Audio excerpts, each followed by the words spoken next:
Halo sahabat Meliora, jumpa lagi dengan saya Henny Wirawan dalam channel Bincang Meliora. Sahabat Meliora, Anda mempunyai hobi? Ada yang mungkin akan mengatakan, ada dong, banyak. Ada juga yang barangkali mau menjawab, hobi, mana sempat? Well, apapun jawaban Anda, sebenarnya ada 5 alasan mengapa kita harus mempunyai hobi. Kita cek satu persatu ya. Yuk, mari. Pertama, hobi adalah salah satu cara terbaik untuk mengurangi stres. Stres adalah hal, situasi, atau keadaan yang dipersepsi sebagai tidak menyenangkan, memberatkan, atau membahayakan. Pendek kata, sesuatu yang membuat kita merasa tidak nyaman secara fisik, mental, emosional, bahkan berdampak pada perilaku kita. Stres bisa terjadi di dalam kehidupan kita sehari-hari, tetapi juga bisa muncul dalam relasi kita dengan seseorang atau sekelompok orang, atau dalam kegiatan kerja kita. Nah, agar stres kita berkurang, kita bisa mengerjakan suatu hal yang kita sukai, yang kita sebut sebagai hobi. Entah apa hobi kita, apakah itu berolahraga, main games, membaca buku, merajut, menari, bernyanyi, bercocok tanam, kegiatan itu kiranya dapat mengurangi ketegangan yang kita alami sebelumnya. Anda punya hobi? Anda beruntung. Anda berpotensi mengurangi stres. Jadi kerjakan hobi Anda secukupnya. Kedua, hobi menawarkan tantangan baru untuk Anda. Orang yang mempunyai hobi dalam suatu hal biasanya tidak akan puas dengan kegiatan monoton. Dia akan mencoba mendapatkan kesenangan tambahan dalam hobinya.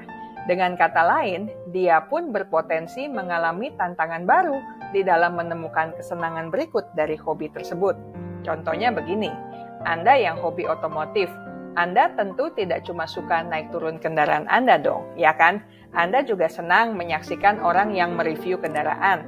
Bahkan mungkin suatu saat Anda tergugah mereview kendaraan yang Anda kenali dengan baik.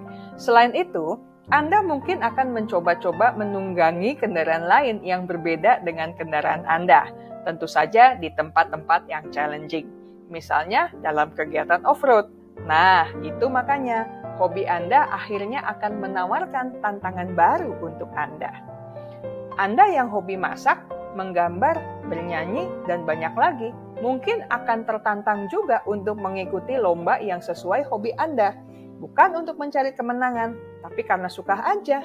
Tapi kan akhirnya Anda akan terlibat dalam tantangan baru yang pastinya seru dan menyenangkan, iya kan? Ketiga, hobi mendorong Anda bertumbuh sebagai manusia. Anda yang memiliki hobi tertentu pada suatu ketika atau di berbagai kesempatan akan terdorong untuk belajar lebih jauh tentang suatu hal atau beberapa hal yang terkait hobi Anda. Misalnya Anda hobi berkebun, bercocok tanam. Suatu hari Anda terdorong untuk mempelajari cocok tanam hidroponik karena sepertinya seru dan mengasihkan nih. Nah, Anda kan akhirnya harus mencari buku-buku terkait cocok tanam hidroponik atau mengikuti seminar dan lokakarya tentang hidroponik, baik yang online atau yang onsite, hingga terlibat dalam komunitas hidroponik.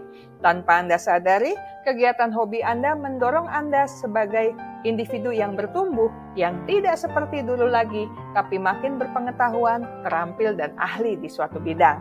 Jadi makin hebat loh.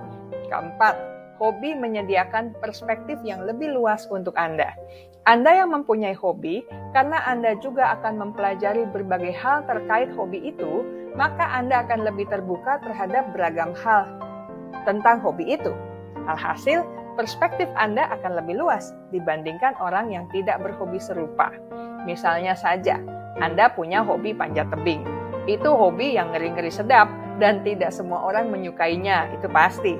Ada yang cenderung melihat kegiatan ini sebagai hal mengerikan, bahkan katanya sih nyari perkara aja, atau yang lebih ekstrim, nyari mati nih orang. Tapi, untuk Anda yang memang hobi di bidang ini, Anda tahu nikmatnya kegiatan ini, dan Anda pasti akan memahami sepenuhnya bagaimana supaya bisa tetap selamat di puncak dalam keadaan baik-baik saja. Anda akan menyiapkan peralatan panjat tebing Anda, dan tentunya kondisi fisik Anda. Anda akan mengamati waktu yang tepat untuk melakukan kegiatan ini, tempat yang pas, dan siapa saja yang akan berkegiatan bersama Anda. Jadi, perspektif Anda akan jauh lebih luas karena hobi Anda ini. Anda tidak serta-merta mengatakan kegiatan ini sebagai kegiatan nyari bahaya saja. tetapi Anda bisa menggambarkan dengan detail dan mendalam suka duka dari menjalani hobi ini, bahkan lebih banyak sukanya. Kenapa? Ya, karena Anda terlibat di dalamnya. Kelima, hobi bisa diubah menjadi pendapatan. Nah, ini pasti menyenangkan. Sekadar bisa menjalani dan menikmati hobi saja sudah enak, ya kan? Apalagi jika hobi itu ternyata bisa dijadikan pendapatan. Misalnya Anda hobi menjahit atau merajut. Dengan menjalani kegiatan itu saja Anda sudah senang. Serasa ada kesempatan istimewa untuk menikmati waktu Anda berada dalam kondisi here and now, hanya ada Anda dan hobi Anda. Bagaimana jika ternyata ada orang yang mengatakan, jahitan kamu bagus loh, saya beli ya, berapa harganya? Wih, ternyata dari hasil hobi saja Anda bisa mendapatkan uang. Lumayan banget kan? Ada banyak hobi yang bisa dijadikan pendapatan juga. Misalnya hobi memasak dan membuat kue, hobi bercocok tanam dan memelihara bunga-bungaan, hobi menggambar, melukis, atau mendesain secara digital. Hobi bongkar pasang kendaraan juga bisa menghasilkan uang loh. Juga hobi jalan-jalan dan makan-makan bisa menghasilkan uang, tapi Anda perlu membuat tulisan Anda dulu di blog atau rekaman Anda dulu di channel pribadi Anda. Oke, ternyata hobi kita tidak sekadar hobi ya sahabat Meliora. Jadi jika saat ini ada kegiatan yang Anda katakan sebagai hobi, tetapi tidak berdampak positif bagi Anda, sepertinya sudah waktunya Anda berganti hobi deh. Selamat menikmati hobi Anda dan mendapatkan keuntungan lanjutannya. Sekian dulu dari saya. Terima kasih untuk kesetiaan Anda bersama channel Bincang Meliora. Sampai jumpa di dalam video selanjutnya. Salam Meliora.